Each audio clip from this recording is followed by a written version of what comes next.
Before we begin this podcast, please be advised that the following episode contains language that some listeners may find offensive and inappropriate. The opinions expressed by the host and guests are their own and do not reflect the views of the podcast producers. Listener discretion is advised. What did you do to her? I choked her out. It was like something was releasing out of me. Like I had a lot of pressure built up in me, and once I did, it was like a release. Like I could breathe again or something. Did she fight back? She tried. Arkansas, somebody was hunting. They was hunting rabbits or squirrels or something like that, or deer or something. But in the city, it was different because they was shooting humans. Yeah. I've seen a lot of violence in those projects. I didn't have no concern for human life at that time. I didn't care. Just that baby matter anything. And it would be like a light would go off and do it when I would do it. You are now listening to the podcast Voices of a Killer. I'm bringing you the stories from the perspective of the people that have taken the life of another human and their current situation thereafter in prison. You will see that although these are the folks that we have been programmed to hate, they all have something in common. They are all humans like us that admit that they made a mistake. Will you forgive them or will you condemn them? They are currently serving time for their murders, and they give us an inside glimpse of what took place when they killed and their feelings on the matter now. Here are the voices of those who have killed.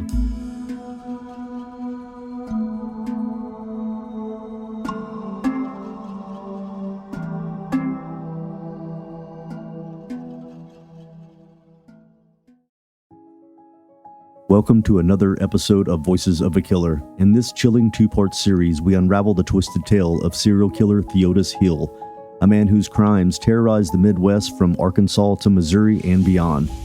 In this first part, we try to understand what drove Theodis to kill, looking back at his early years and painting a vivid picture of the circumstances that shaped him into the killer he became, from his troubled childhood in the violent projects of Chicago to his spree of murders in St. Louis. We'll explore the harrowing journey that led Theodis down a path of darkness. But there's more to this story than meets the eye. As we delve into his twisted psyche, we'll uncover never-before-heard details about the murders that have haunted him. False reports, wrongful convictions, written confessions in an attempt to seek redemption. These are all parts of this disturbing story. Stay tuned for the dark secrets that will unravel in part 1. And brace yourself for the shocking revelation that await in part 2 of this bone-chilling episode of Voices of a Killer. So, Theodis, where'd you grow up? Where are you from? I grew up in Chicago, Illinois. I was born in Forest City, Arkansas. Okay. Are your parents from Arkansas? Yeah, my parents were too. Yeah, but we moved to Chicago when I was 1 year old. In the 60s, there was no work in the South for African Americans, but the cotton fields and stuff like that, or cotton gin. Yeah. It was hard. My father's brother had moved to Chicago, him and his family, and he started working at a steel place. They was building barges. So my father went down there because he was offered a job down there, but my uncle had got him a job, so we ended up going to Chicago. But we had to stay with my uncle for a while, and they were staying in the project. So they were staying in the Cabrini Green project, Cabrini Green. And my mother applied for an apartment for us, and we ended up getting an apartment in the same project, but a different building. How would you describe your childhood? Did you see any kind of violence, or how was it? Oh, it was a very violent project back then, and I didn't understand the violence because as I grew up, it was a culture shock because, as I say, I left when I was 1 year old, so I don't really remember much as a little bitty kid, but as I got older and I started going to like elementary school and I got into the elements of being in the city, it took some getting used to because there was so much going on and the city was so big. Before City was a little town. It wasn't really developed back then. There wasn't much going on. It was dirt roads and now it's paving streets and stuff. But I used to go back in the summertime because my grandparents lived down in Arkansas. So we would go down there in the summer and then when we come back to the city, it was like a change of twilight zone. Yeah. You go from the country, you going back to the fast city that never stops. And it was bad. Only time you heard shooting stuff in Arkansas, somebody was hunting. They was hunting rabbits or squirrels or something like that, or deer or something. But Right. In the city, it was different because they was shooting humans. Yeah. I've seen a lot of violence in those projects. And there was a lot of gangs. Yeah. What about in your home? It was a lot going on because my uncle just came from Vietnam and he was on the drugs real bad. If I saw him, he used to drink real bad. Knowing that he used to jump on my mom, I used to try to help him.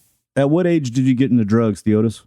I think I started young because my father used to give me marijuana all the time because he smoked it and he drank alcohol. So I would sneak his marijuana. He would give me some and steal his beers and stuff like that. But I didn't get into no serious drugs until I was an adult. When I was younger, I wasn't doing serious narcotics. Do you have anybody on the outside that supports you, you're in contact with? Man, I don't have nobody. Really? I haven't had a visit in over 12 years, man. Well, I got a son that I haven't seen since he was a baby, man. I don't even know where he's located at, that I have no connections with. It's kind of hard, man, because Obama and I fell out because I got married to another woman, and I affected them due to the other woman had kids that wasn't mine, and every time I tried to go get my daughter, she'd be like, my daughter around with a bitch and shit like that. That's the kind of language she was using. Yeah. And she passed away now, though. My daughter's mother, she passed away 3 months after my mother did. Yeah. How does that make you feel? It hurts me, man. It hurts me because I wasn't really a bad person out there, man, before I could have committed my crimes. I was pretty good. Now, I never did nothing wrong to my family, anything like that. I thought I had a close-knit family, man. And it shocked me, and that's what amazed me, man, because I think they more hurt because of the crimes that I committed, because we wasn't raised really that way. We didn't have much. Yeah. But there was a lot of mental abuse and physical abuse as a kid, you know. Do you ever get someone like that you don't know reach out to you and is just interested in you because, you know, you're considered a serial killer? I don't have nobody reach out to me, no. But there's a lot of people that are interested in crimes and murder, especially whenever someone like you is considered a serial killer. You have, 5 murders under your belt? More than that, I think. It's a lot more than that, yeah, but that's what they convicted me of for. As we delve deeper into Theodis Hill's story, it becomes crucial to understand the historical and social factors that shaped his upbringing. Growing up in the tumultuous times of the 1960s, Theodis Hill's childhood was shaped by both the historical context of being born a black man in the South and the challenges of growing up in a violent and impoverished neighborhood. During this period, African Americans in the South faced systematic racism and discrimination as the fight for civil rights gained momentum. Segregation and racial violence were all too common, creating a hostile environment for black communities. Theodis' experiences were influenced by this volatile atmosphere, where the struggle for equality clashed with deeply entrenched prejudices. Moreover, the Vietnam War added another layer of complexity to Theodis' upbringing. African Americans, particularly those from disadvantaged backgrounds, bore a disproportionate burden in the conflict. They were more likely to be drafted into military service, facing the harsh realities of war, while grappling with racial injustice back home. Theodis' uncle, a Vietnam War veteran who battled addiction upon his return, exemplified these challenges faced by many black soldiers who fought abroad but encountered a different battle for acceptance and opportunity upon their return. Against this backdrop, Theodis grew up in a violent project plagued by gangs and shootings. The pervasive presence of crime and danger cast a dark shadow over his formative years, making survival a daily struggle. These early experiences undoubtedly played a significant role in shaping Theodis' path, illuminating the harsh realities faced by many African Americans growing up in marginalized communities during a tumultuous era. This no doubt played a role in his propensity to commit the 5 murders that he has been convicted of, the first of which was in 2006. So you were actually in prison for murder, which, and correct me if I'm wrong, the first person that you went to prison for was Fannie Mae Hill, which was no apparent relation to you. So that happened in St. Louis? Yeah, St. Louis, yeah. How old were you about? This was in 2006. I can't remember how old I was. Since they take away, I'm 57 now, and this is 23, so I probably was about 30-something maybe. And you just basically hooked up with her and started doing drugs with her? Yeah, that's what it was. And the murder was committed the same day that you met her? Yeah, same day. Whenever you first met each other, your first interaction, Were you thinking about that, about murder, or just like doing drugs with her and just being around her? No, not at all. I wasn't thinking about it right then and there. It wasn't even on my mind. So what time of day did you meet her? The sun, it just went down. It probably was about like 7 o'clock. It was summertime, the sun go down. It wasn't cold yet. Yeah, so how exactly did you meet her? Was she somebody that did drugs with you? No, I never met her before. I was just driving down the street. Actually, I didn't even know I was even in that neighborhood. Were you already high on crack? Oh, no, I had been drinking. Yeah. I had been drinking. And it wasn't always, every time I committed a crime, I wasn't high. That's the strange part about it. Each murder I committed, I wasn't high with every one of ours. Yeah. So you're driving down the street and you basically run across her and holler at her and you get to know her? Actually, she turned around and I slowed up. She came over to the car. I said, "Where you going?" I said, "I was just riding around." She said, "Can I get in?" I said, "Get in." Did y'all end up doing any drugs together? She brought it up. She was like, "Do you get high?" I was like, "Get high for what?" Because they had so many drugs over that area. She said, "You a soap?" I was like, "Oh, yeah." She said, "I know to get some of that." I said, "Okay, come on, let's go get some." Had a little change, a little money. And so we went and got it. And she said, "Let's go back to her place." And we went back to her place. That's how it started. Yeah. What was she like? Did you like her? Was she a nice lady? I can't kind of recall. From what I remember was that she was explaining to me something about she had to move. I remember saying something about she had to move. What happened at some point and y'all get into an argument, or where does it go for you to get to where you're... Never got into an argument. It just happened. We started getting high, and next thing I know, she was dead. Whenever this happened, though, did you finish your drugs, or did you still have some left? I just left. I left. Before you attacked her, had you ran out of drugs? No, I still had some left. What did you do to her?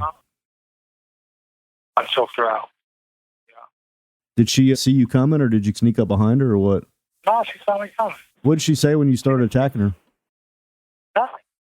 She didn't say nothing. Was she fighting back? No, she didn't do anything. What'd you do? Did you grab a hold of her with your hands? Yeah. Yeah.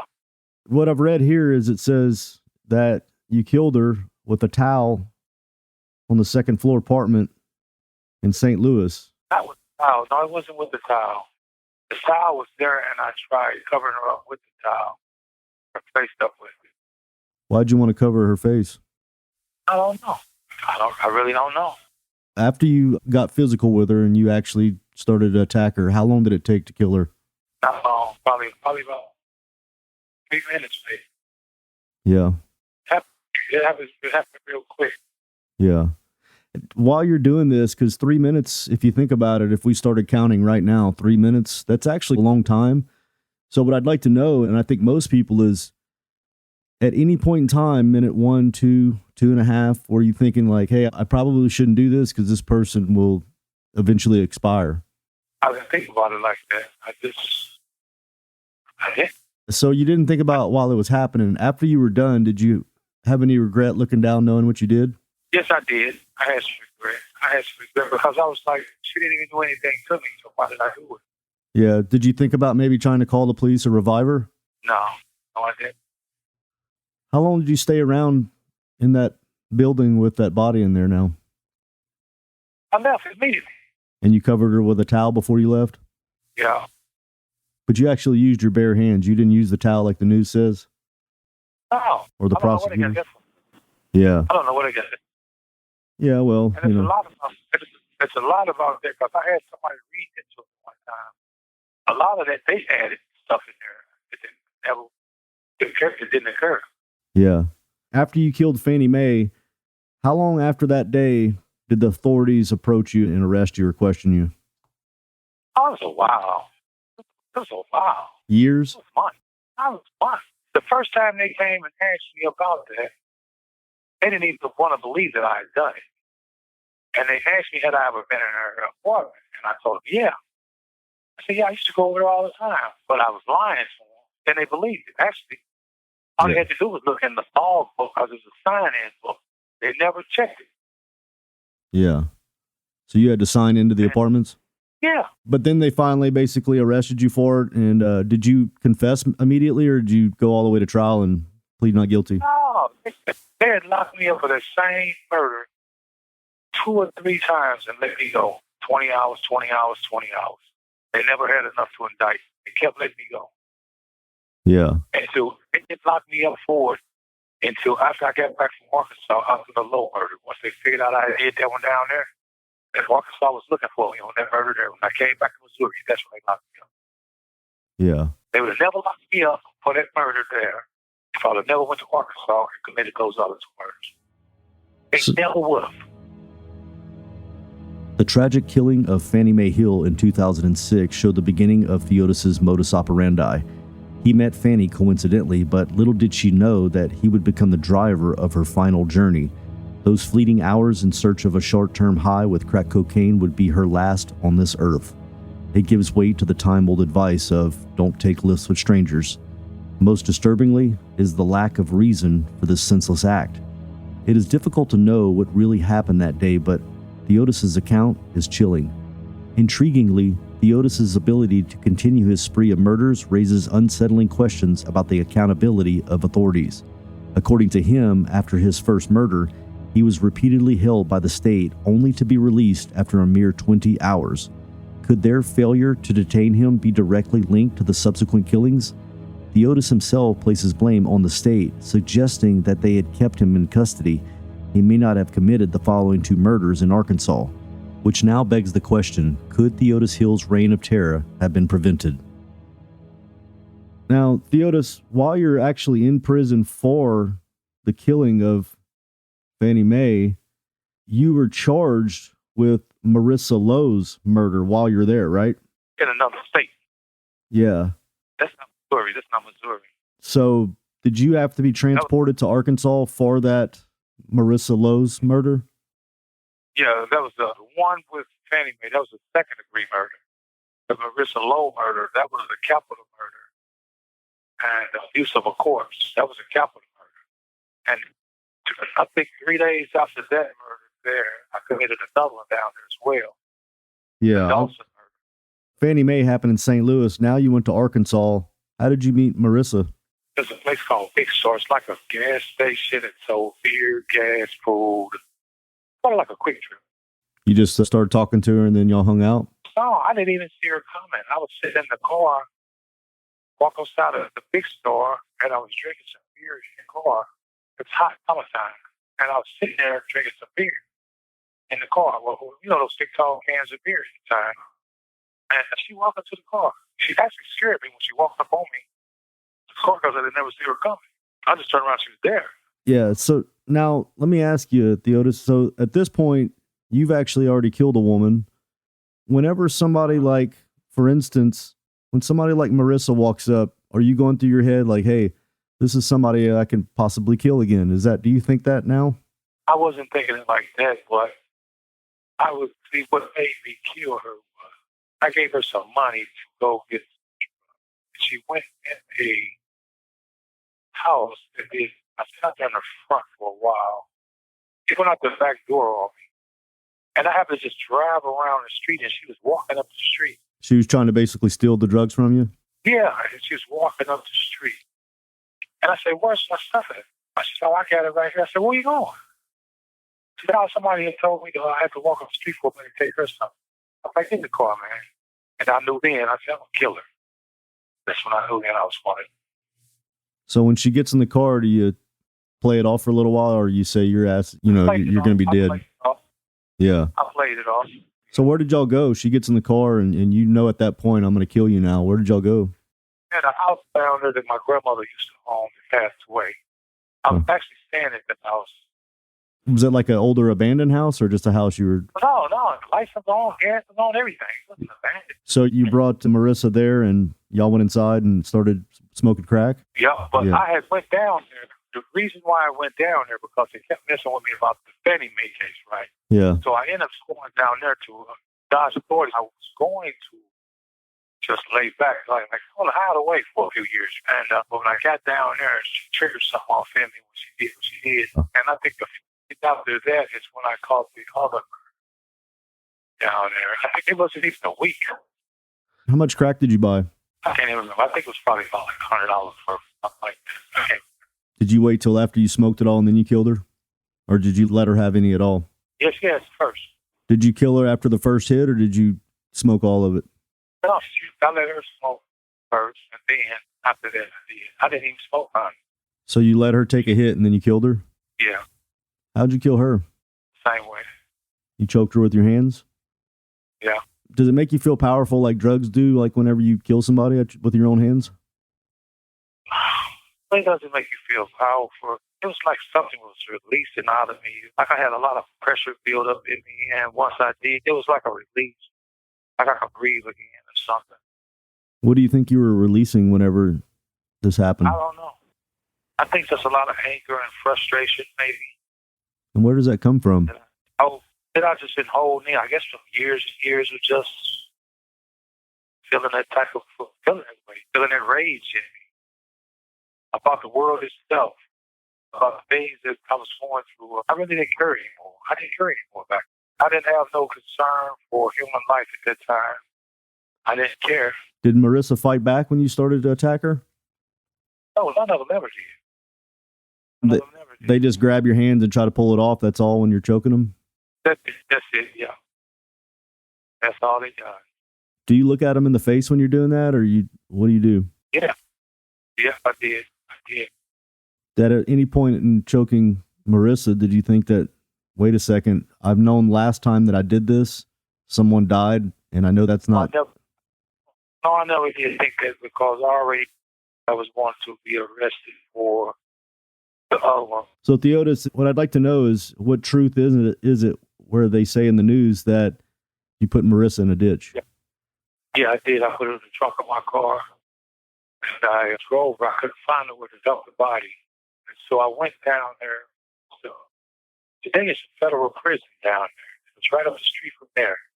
I don't think that prison was there then. They was building it. I think they were building it. And it was a ditch there, and I threw the body in the ditch. That's why they gave me a capital murder. At that time, I actually wanted the death penalty for that case. Why? Because I was tired, and I knew if I ever got back out that I was going to do it again. Would you say that now? You'd still do that again if you got out there? No, not today. I wouldn't. No, not today. I went almost 15 years ago. I did anything like it. Today I wouldn't, because I've changed my life. I've gave my life to the Lord Jesus Christ now. That's why I confessed to those, because it was weighing on my heart so heavy. It is important to highlight the tragedy of this case. For Marissa Lowe, crossing paths with Theodis led to her demise in yet another senseless, unjustified, and gruesome murder. Listening to the details of Theodis' intimate connection with the act makes it hard for us to remove the fact that he is, after all, a serial killer. Despite this fact, we need to acknowledge that Theodis knew about this and wanted the death penalty for himself. It seems like a crazy thing for anyone to wish upon themselves, but after his first conviction, Theodis was racked with guilt. He was hiding a secret that he confessed to in the form of letters to the authorities. Were those thoughts consuming you? Yeah, they were consuming me. I was getting frustrated because people did not want to hear about them. Yeah. They didn't want to hear about them. More about these after the break.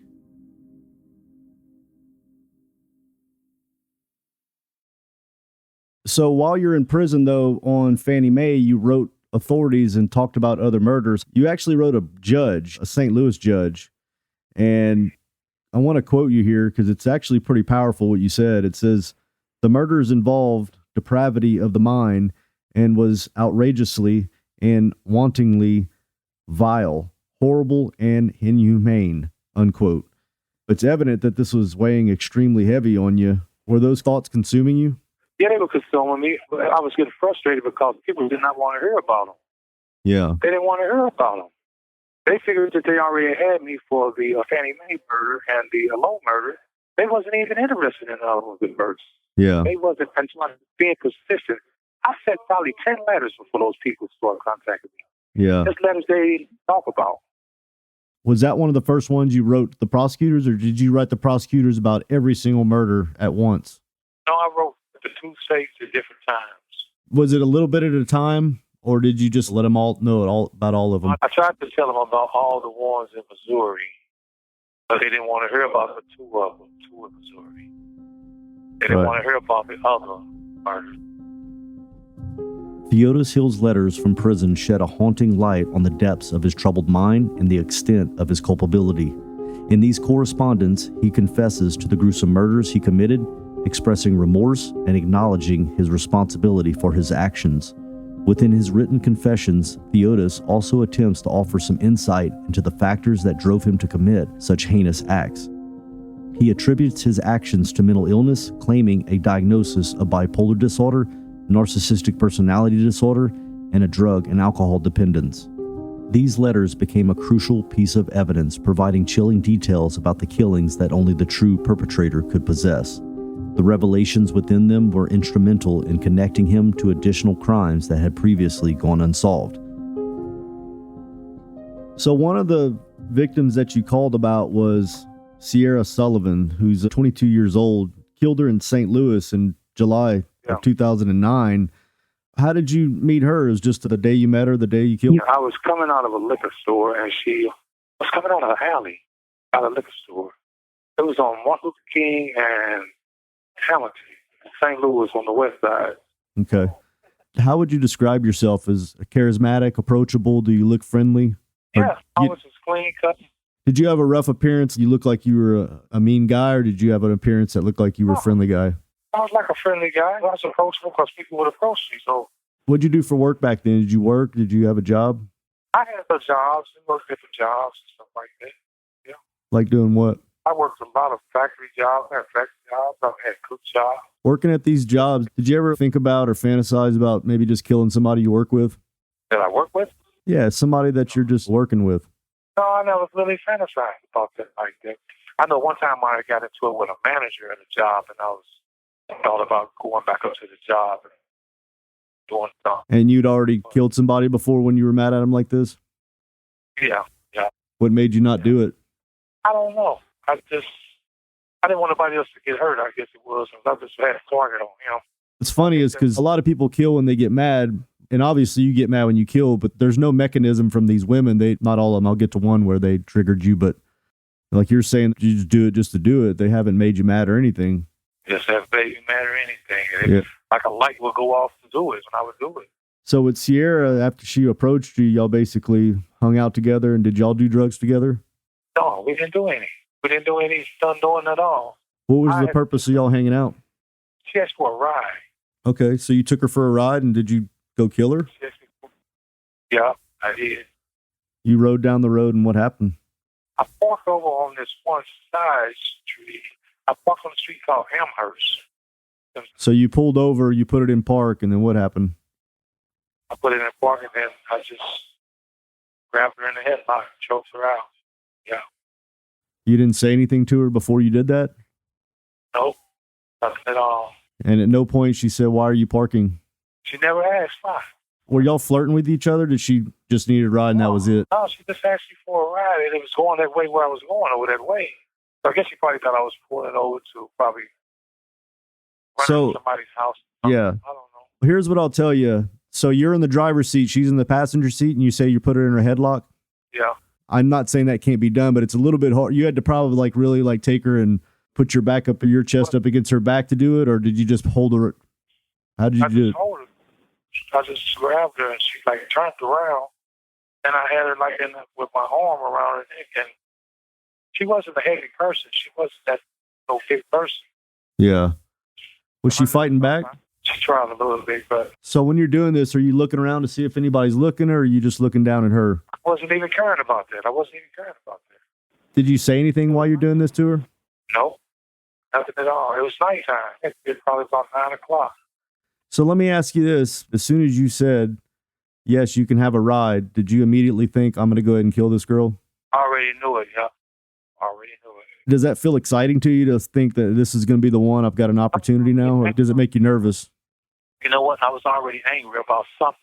And I told them that as well, that I was already upset and angry about something. I can't remember what it was. I told them when they talked to me about that case, I told them that. She couldn't tell that you were angry, or she didn't care, or was your disposition angry in front of her? No, she couldn't even tell. I think she's more interested in was I finna get her high or something. How come it says you'd been drinking and doing drugs with her? It also says that you confessed to killing her for taking drugs off the nightstand. No, that's something they put in there. It wasn't that. There was no nightstand because it was in the car. I don't know where they got it. A lot of stuff they just added. I don't know why they done that.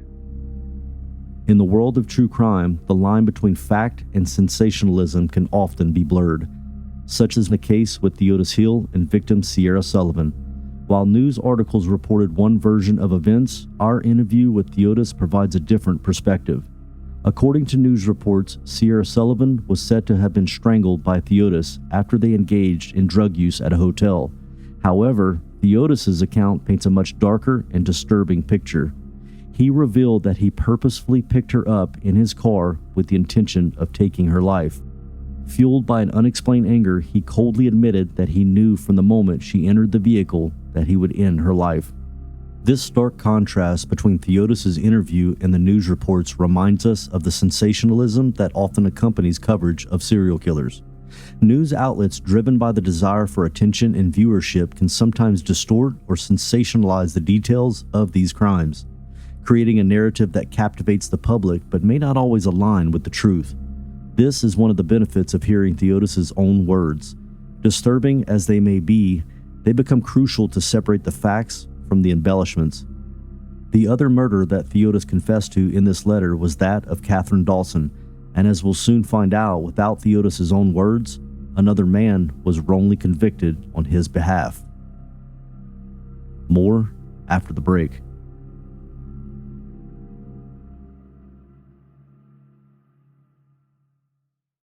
One thing that I heard I wanted to ask you about was that one of the murders that you wrote about and confessed to, and the authorities basically charged you with it, and then you were prosecuted for it, there was actually someone else charged with it, and then whenever you confessed, they dropped that charge. Did you know about that? Oh, which one are you talking about? They don't specify which one, but they say that another man was charged with the murder that they were actually able to link you to once you confessed. What state was it? I believe it was Arkansas, but Oh, yeah, that was one. I remember that one, yeah. Yeah, that was the Dawson case. So one of them actually says, and this is the victim, Catherine Dawson, which was on September 9th, 2009. She was 48. You supposedly went crazy on her. Is that true? No, I didn't do that. I didn't go crazy. Yeah. But you used a pillow to suffocate her? Yeah, a pillow, yep. I think they was actually trying to push for the death penalty at that time. That's why they were saying it. Arkansas really wanted me bad. They was more interested into my crimes than Missouri was. Arkansas was more interested into punishing me for my crimes than Missouri were. Missouri was more like trying to conceal why they did it. Yeah. So with Catherine, you did use a pillow? Yeah, I did. Did you know her for a while, or you just met her that day as well? I met her at the, what's the name of that place? It's like a store. It's like a confectionery store. It's right off the highway in St. Francis County. Yeah. And she approached you, or you approached her? I approached her. Why'd you approach her? I asked her about directions, but I was kind of lost. I got turned around some kind of way because I was a little too intoxicated to be driving anyway. So I asked her, but she was leery about getting in the car. But then she got comfortable when I asked her about, did she know where to get some drugs at? And that's what lured her on into the field. It was at her house. Is that where you killed her? At her house, yeah. And how long after you met at her house, though, did you kill her? I was in there for over an hour. What was the discussion like before you killed her? She was trying to explain to me about somebody she knew around her had better drugs or something like that. I wasn't too familiar with Arkansas at the time, with the different people in there, because a lot of the people I knew when I was growing up there had moved on to other little towns and stuff. What were you thinking about killing her as soon as she got there, or did you just all of a sudden get crazy on her? I didn't get crazy on her. I don't know where that came from. Do you ever discuss that you're going to kill them before you kill them, or you just attack them and they don't know? No. Do you sneak up from behind, or you just always grab them? She wasn't prepared for it. How did you put the pillow over Catherine? You threw her on the bed? Yeah, I threw her down, yeah. Did she fight back? She tried. Do you ever think about, while you're doing this, that it's not right? I have. I did think about it. Thought about it a lot. Through the years, it really weighed on me. What did you do with Catherine after you suffocated her with the pillow? I left the house. Actually, I was locked in the house because she had bars on the door, like a screen door bars, and you push a little lock down and it locks. And I couldn't find it. I was so intoxicated, I didn't remember where she had put the key. So I had to climb out of the bathroom window. Have you ever been accused of doing anything sexually to these women? No, I never did. Never did. That wasn't my desire. So where did you make it to when the authorities finally got to you? Once I caught the Lowe murder and I came back to St. Louis, I fled from justice down there because they had questioned me about it. But they was coming back to lock me up. They towed my car, kept my car for 24 hours. So I was stuck in town. You hear me? Yeah. St. Francis County Police Department towed my car. And the next day I called and they said, yeah, you can have your car back, come get it. They didn't find no evidence in my car. So I went back down there. I walked back to the police station. They gave me my car back. They took some items out of it, stuff like that, the club steering wheel thing, and they gave me my keys, and they told me, don't leave town. That's what they told me. But I drove and went to Marianna, Arkansas, because I had family in Marianna, Arkansas, which is about 30 miles away. And by the time I got to Marianna, somebody had called down there and told one of my relatives down there that they had kicked the door into the house. They was looking for me. So I left the back route. I didn't go back down through Forest City to hit the highway to go back to St. Louis. I went another route through Marianna, and this is not how we'll take it to St. Louis as well. It's like a back road. One of my relatives showed me how to get to the highway through the back roads, and I took the back road. And I got to St. Louis, and once I was in St. Louis, I was there for a couple months. I had a warrant in Arkansas. For murder? And for the murder. It's capital murder. Where were you hiding out? I wasn't hiding anywhere. I was in St. Louis. I made it back to St. Louis. I drove back from Arkansas to St. Louis, and I was staying in Jennings. Yeah. I was staying in Jennings, a friend of mine. Jennings, Missouri? Jennings, Missouri, with a lady friend of mine. But by the time they found out that I was in Jennings, I had moved from that house to another house. I was on Wheelburn, and then once I left on Wheelburn, I moved a few blocks over to Helen, and they didn't know it. But they came on Wheelburn looking for me, and somebody told that we moved on Helen. And that's when the marshal service came and got me from over on Helen. That was on December the 16th, 2009, when the marshal service called. Wrongful convictions are a haunting reality that casts a long shadow over the criminal justice system. The fact that another individual was wrongly convicted in Arkansas on behalf of Theodis is a chilling reminder of the devastating consequences that can arise when justice goes astray. Lives can be irreparably shattered, and the true perpetrators may continue to roam free, leaving a trail of pain and destruction in their wake. While there is not that much information out there on the web regarding this case of wrongful conviction, we can surmise that perhaps this played an influence in Theodis' desire to confess via letter. The result of this letter led to Theodis being charged with the murder of Catherine Dawson in 2014 and the murder of Sierra Sullivan, in a murder which unfortunately we did not cover in this interview. That was of Janice Mayhew, who was found strangled in her apartment in St. Louis in September of 2008. Theodis ultimately pled guilty to all of these charges in the Marissa Lowe murder. He was prosecuted on a total of 5 murders, 1 capital murder, 1 second-degree murder, and 3 first-degree murders. Ultimately, Theodis' own confession bore the responsibility of these charges. Now, listener, you may be thinking that this is the end of his terrible and tragic rap sheet, but as we ended our call, he reminded us that there was something else that we needed to talk about. Tune in next time to hear the never-before-heard audio of Theodis Hill's confession to more unsolved murders here on Voices of a Killer. Yeah, I have a couple I want to tell you about that. I tried to confess to them and never would let. We're going to get there. We don't have to rush it. We got plenty of time to talk, so we'll get through it all, okay? Yes, they didn't want to know about it for some reason. I don't know why. I can't understand. I remember my attorney, Marissa Lowe, in my local assembly. And she brought a lady service attorney's office down and talked to them. And they never even want me to talk about those murders. I think they actually convicted them one of those murders. And they was in prison. That would make sense because actually someone else was actually charged with one of yours until you confessed and they switched. Thank you for using Securus. Goodbye.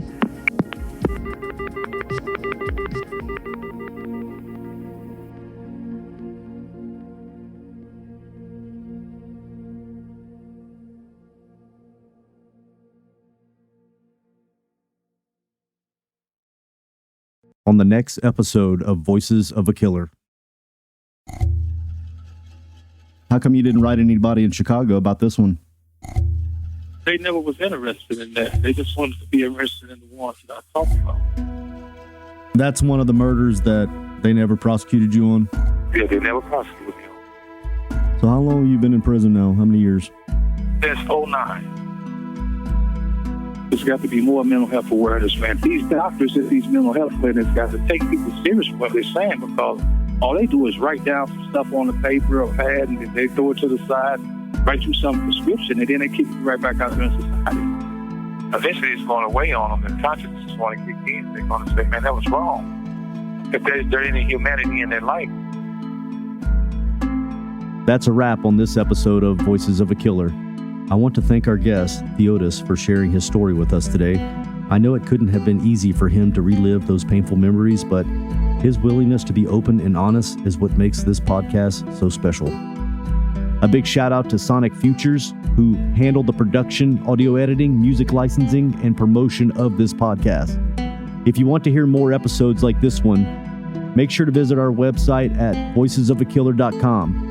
There you can find previous episodes, transcripts, and additional information about the podcast. Lastly, if you enjoyed this episode, please consider leaving us a review on Spotify, Apple Podcasts, or wherever you get your podcasts. Your feedback helps us improve and reach new listeners. Thank you for your support, and we can't wait to share more stories with you in the future. Thank you for tuning in. I'm your host, Toby, and we'll see you next time on Voices of a Killer.